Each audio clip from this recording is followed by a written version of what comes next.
What started as a routine late-night interview turned into television chaos when Prince Harry faced off against Jimmy Kimmel in an explosive confrontation that left audiences stunned and the royal storming off set. Prince Harry entered the studio, with his characteristic warm smile, waving to the enthusiastic crowd before taking his place in the guest chair. Dressed in a sharp navy blazer and crisp white shirt, he appeared relaxed and ready for what seemed like another standard promotional interview. The Duke had become increasingly comfortable with American media appearances, often displaying a more casual and approachable demeanor than his previous royal protocol had allowed. Kimmel began with his usual comedic monologue, peppered with light jokes about Hollywood and current events. The audience laughed along as he transitioned into his guest introduction, painting Prince Harry as a refreshing voice of authenticity in a world of manufactured celebrity personas. The initial banter seemed genuine enough, with Harry sharing amusing anecdotes about adjusting to life in California and the challenges of raising children away from the royal fishbowl. However, seasoned viewers of late-night television might have noticed subtle signs of tension brewing beneath the surface. Kimmel's questions began taking on a sharper edge, probing deeper into sensitive territories that most hosts would typically avoid. His trademark smirk seemed more pronounced, and there was an underlying current of skepticism in his tone that hadn't been present during the opening pleasantries. The conversation took its first uncomfortable turn when Kimmel brought up Harry's decision to step back from royal duties. What started as a seemingly innocent question about family dynamics quickly morphed into something more accusatory. Kimmel's body language shifted, leaning forward with the predatory instinct of a comedian who sensed vulnerability in his target. "So, Harry," Kimmel began, his voice carrying a false casualness that veteran talk show watchers would recognize as dangerous. "When you decided to leave the royal family, was it really about privacy and independence, or was it more about the money?" The question hung in the air like a live grenade, causing an immediate shift in the studio's atmosphere. Harry's smile faltered slightly, but he maintained his composure with the practiced grace of someone born into public scrutiny. "I think that's a rather simplistic way to frame a complex family situation, Jimmy," he replied, his British accent becoming more pronounced as it often did when he felt defensive. But Kimmel wasn't finished. He pressed forward with the relentless persistence that had made him both beloved and reviled in equal measure. "Come on, Harry. You signed multi-million-dollar deals with Netflix and Spotify right after leaving. That's quite a coincidence, don't you think?" The audience began to sense the uncomfortable shift, their laughter becoming more nervous and sporadic. The Duke's jaw tightened almost imperceptibly, a tell that those familiar with royal body language would immediately recognize. His hands, previously relaxed on the armrests, now gripped them with white-knuckled intensity. "I've been very transparent about our need for financial independence," Harry responded, his voice maintaining its diplomatic tone despite the obvious provocation. "Unlike some people, we don't have the luxury of inherited wealth without responsibility." It was a subtle but pointed reference to Kimmel's own privileged position in Hollywood, and the host's eyes flashed with something darker than his usual comedic antagonism. The studio audience, now fully aware that they were witnessing something far removed from typical late-night banter, fell into an uncomfortable silence that seemed to amplify every sound on the soundstage. Kimmel leaned back in his chair, his smile taking on a more predatory quality. "Inherited wealth without responsibility? That's rich coming from someone who literally inherited a title and used it to build a brand." The words were delivered with surgical precision, designed to cut deep into the very foundation of Harry's public persona and his ongoing struggle with his royal identity. The temperature in the studio seemed to drop several degrees as Prince Harry's diplomatic facade began to crack. His eyes, usually warm and inviting during public appearances, now blazed with barely contained fury. The audience could sense they were about to witness something unprecedented in the carefully orchestrated world of late-night television. What happened next would forever change how people viewed both men, and the footage would become one of the most analyzed moments in modern television history. The confrontation was about to explode into territory that neither the producers nor the audience were prepared for, and the repercussions would extend far beyond the confines of the Hollywood studio where it all began. The silence stretched for what felt like an eternity before Prince Harry slowly rose from his chair, his movements deliberate and controlled. The studio lights caught the steely determination in his eyes as he looked directly at Kimmel, no longer the affable guest who had walked onto the stage minutes earlier. "You want to talk about using titles for personal gain, Jimmy?" Harry's voice cut through the tension like a blade. "At least I didn't build my career mocking people's trauma for cheap laughs." The audience gasped audibly. This wasn't the polished, media-trained response they expected from a member of the royal family. This was raw, unfiltered anger from a man who had clearly reached his breaking point. Kimmel's confident smirk wavered for the first time since. The interview began, but his ego wouldn't allow him to back down from the challenge. "Oh, so now we're playing the victim card?" Kimmel shot back, his voice rising with theatrical indignation. "You've made millions selling your family's dirty laundry to the highest bidder, and now you want to lecture me about exploitation?" The host's mask was completely off now, revealing the calculating opportunist beneath the comedian persona. Harry took a step closer to Kimmel's desk, his presence commanding despite being outnumbered in hostile territory. "There's a difference between sharing your truth and manufacturing controversy for ratings," he replied, his British accent now carrying the full weight of aristocratic authority. "At least when I speak about my experiences, I'm talking about my own life, not turning other people's pain into punchlines." The production team behind the cameras began exchanging frantic glances. This was unprecedented territory for a late-night talk show. Camera operators continued filming, unsure whether they should cut away or capture every moment of this televisual car crash unfolding in real time. The audience sat in stunned silence, their phones undoubtedly recording what would soon become viral content across every social media platform. Kimmel stood up from behind his desk, clearly feeling threatened by Harry's proximity and commanding presence. "You think you're better than everyone else because you were born into privilege," he snarled, abandoning any pretense of professional conduct. "But at least I worked for everything I have. I didn't inherit my way to relevance and then cry about it when people expected me to actually do the job." The words hit Harry like physical blows, targeting every insecurity and criticism he had faced since stepping away from royal duties. His hands clenched into fists at his sides, and for a moment the studio held its collective breath, wondering if the confrontation might turn physical. The security personnel positioned around the set tensed visibly, ready to intervene if necessary. "You worked for it?"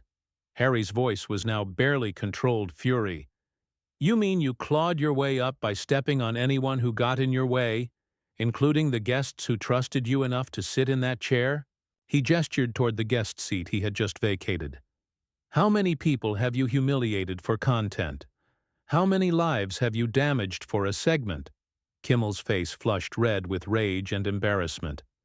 The accusation struck too close to home, touching on years of controversial interviews and questionable comedic choices that had occasionally crossed ethical lines. "At least I don't pretend to be some kind of humanitarian saint while cashing Netflix checks," he spat back, his voice cracking slightly under the pressure. The studio atmosphere had become electric with tension.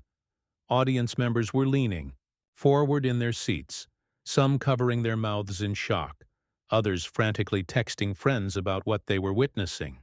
The careful choreography of late-night television had completely broken down, replaced by something far more primal and unpredictable.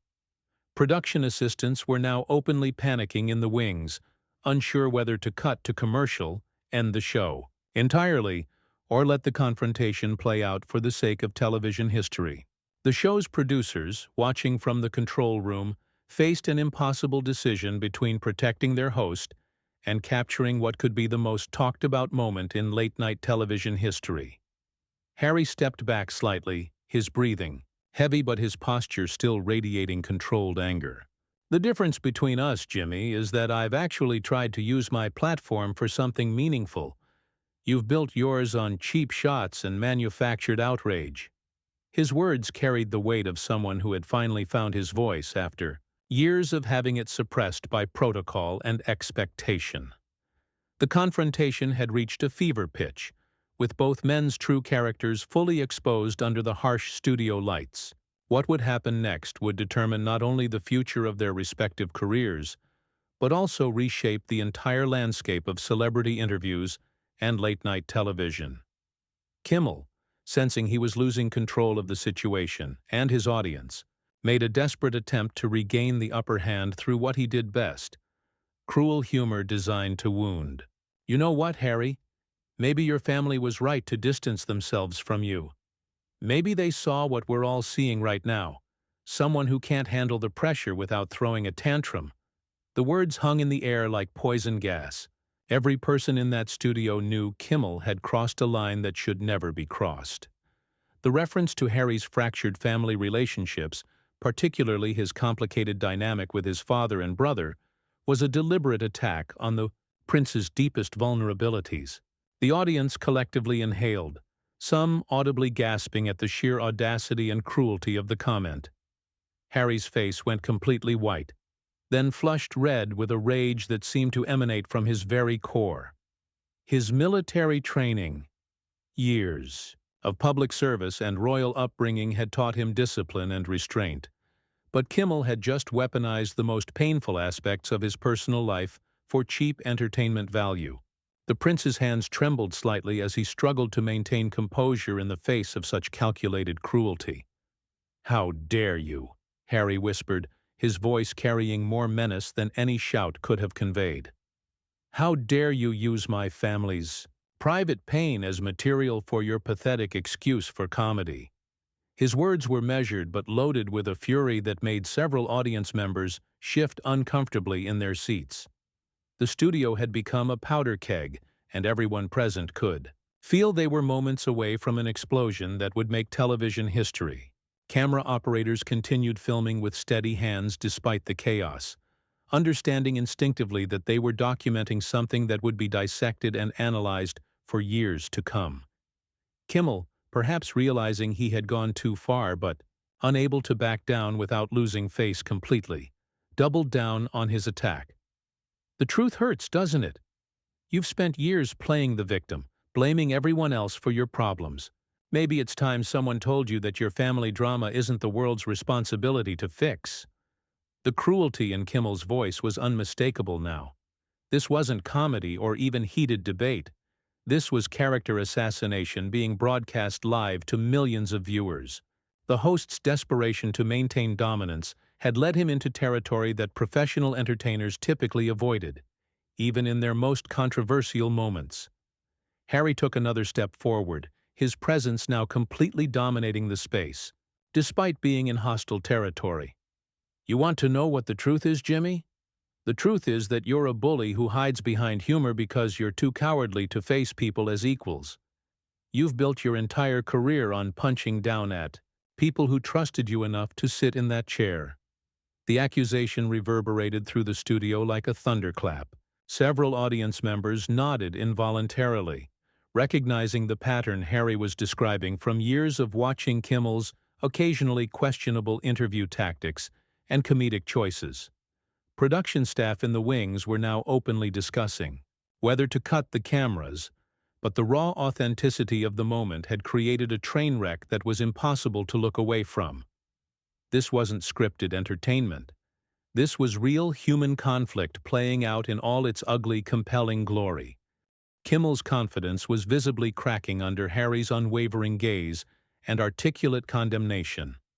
The host's usual swagger had been replaced by something approaching panic, as he realized his attempt to humiliate his guest had completely backfired. "You don't get to come into my house and lecture me about my career," he stammered, his voice lacking its earlier conviction. "Your house?" Harry's eyebrows raised in incredulous fury. "This isn't your house, Jimmy. This is a platform that you've been privileged to use, and you've abused that privilege by turning guests' vulnerabilities into content. You've forgotten that the people who sit in that chair are human beings, not just material for your monologue. The prince's words carried the weight of someone who had spent his entire life being scrutinized, analyzed, and often exploited by media figures who saw him as content rather than a person. His eloquent condemnation of Kimmel's behavior was landing with surgical precision, exposing uncomfortable truths about the ethics of celebrity entertainment. The studio audience was now completely silent, witnessing what felt like a reckoning that had been building for years in the entertainment industry. The power dynamic between host and guest had completely reversed, with Harry now controlling the narrative and Kimmel desperately trying to regain his footing. Security personnel remained on high alert, though the confrontation seemed unlikely to turn physical. This was intellectual and emotional warfare being waged with words that cut deeper than any physical blow could. The tension was so thick it was almost suffocating, and viewers at home could feel it through their television screens. What happened next would either provide Kimmel with an opportunity for redemption or cement his reputation as a host who had finally pushed too far against the wrong opponent. The entire entertainment industry would be watching to see how this unprecedented confrontation would conclude. Kimmel, his face now flushed with a mixture of embarrassment and desperate defiance, made one final attempt to salvage his crumbling position. "You know what, Your Highness," he spat, the title dripping with sarcasm. "Maybe you should go back to England where people still pretend to care about your royal tantrums. America doesn't need another privileged celebrity playing victim." The words were Kimmel's fatal mistake. The studio fell into a silence so profound that the hum of the cameras became audible. Harry stood perfectly still for a moment, his composure returning with an icy calm that was somehow more terrifying than his earlier anger.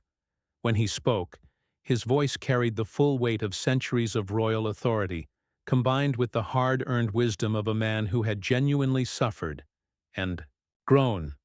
"Jimmy, I came here tonight to have a conversation about meaningful work and positive change. Instead, you've shown everyone exactly who you really are. A small, bitter man who mistakes cruelty for comedy and thinks attacking your guests makes you clever." Harry's words were delivered with surgical precision, each syllable calculated for maximum impact. The prince began walking toward the edge of the stage, his movement commanding the attention of every camera in the studio. "You've just demonstrated everything that's wrong with this industry. The exploitation, the lack of basic human decency, the willingness to destroy people for entertainment value." His voice grew stronger with each step, transforming from guest to prosecutor delivering a final verdict. Kimmel opened his mouth to respond, but Harry wasn't finished. "The saddest part is that you had a platform that could have been used to uplift people, to create meaningful conversations, to actually make a difference. Instead, you chose to be a bully with a microphone." The condemnation hung in the air, like a death sentence for Kimmel's credibility. The audience began to stir, some members actually standing and beginning to applaud Harry's powerful rebuke. The sound started small but grew steadily, creating an unprecedented moment where a late-night audience was actively supporting a guest against their host. Kimmel's face went ashen as he realized he was losing his own crowd. "This conversation is over," Harry declared, his voice cutting through the growing applause. "I won't be part of your circus any longer." He turned his back on Kimmel and began walking toward the exit, his departure as dignified as his arrival had been friendly. The cameras followed his every step, capturing what would become one of the most replayed moments in television history. Kimmel, left standing behind his desk like a defendant awaiting sentencing, made one last desperate attempt to regain control. "Running away, Harry? I guess that's what you do when things get tough," he called out, his voice cracking with desperation. Harry paused at the edge of the stage and turned back one final time. "No, Jimmy. I'm walking away from someone who isn't worth my time or energy. There's a difference." The words were delivered with such quiet dignity that they resonated through the studio like a bell tolling the end of an era. As Prince Harry disappeared into the wings, the studio erupted into chaos. Audience members were on their feet, some booing Kimmel, while others continued applauding Harry's exit. Production staff scrambled to figure out how to end the show, while camera operators continued filming the unprecedented meltdown of their host's credibility. Kimmel stood alone at his desk, his face a mask of humiliation and fury. The man who had built his career on making others look foolish had been thoroughly dismantled by someone who refused to play his game. The silence that followed Harry's departure was deafening, broken only by the uncomfortable shuffling of an audience that had witnessed something they would never forget. Within hours, footage of the confrontation was trending on every social media platform. The hashtag #YourRespectPrince, Harry dominated Twitter, while clips of Harry's devastating takedown of Kimmel's behavior racked up millions of views. Entertainment industry insiders began publicly questioning Kimmel's methods and ethics, with several high-profile celebrities canceling upcoming appearances on his show. The ratings for that night's episode would indeed plummet in subsequent weeks, as advertisers grew wary of associating with a host whose treatment of guests had been so publicly condemned. Kimmel's reputation, built over decades of late-night television, had been irreparably damaged by his own arrogance and cruelty. Prince Harry, meanwhile, was praised across traditional and social media for his composed handling of an impossible situation. His dignified refusal to engage in further mudslinging while still standing up for himself became a masterclass in how to handle bullies and maintain integrity under pressure. The confrontation had indeed reshaped the landscape of celebrity interviews, forcing the entertainment industry to confront uncomfortable questions about the ethics of using guests' vulnerabilities for content. It served as a powerful reminder that respect and professionalism should never be sacrificed for ratings, and that even the most privileged platforms come with responsibilities to treat people with basic human dignity.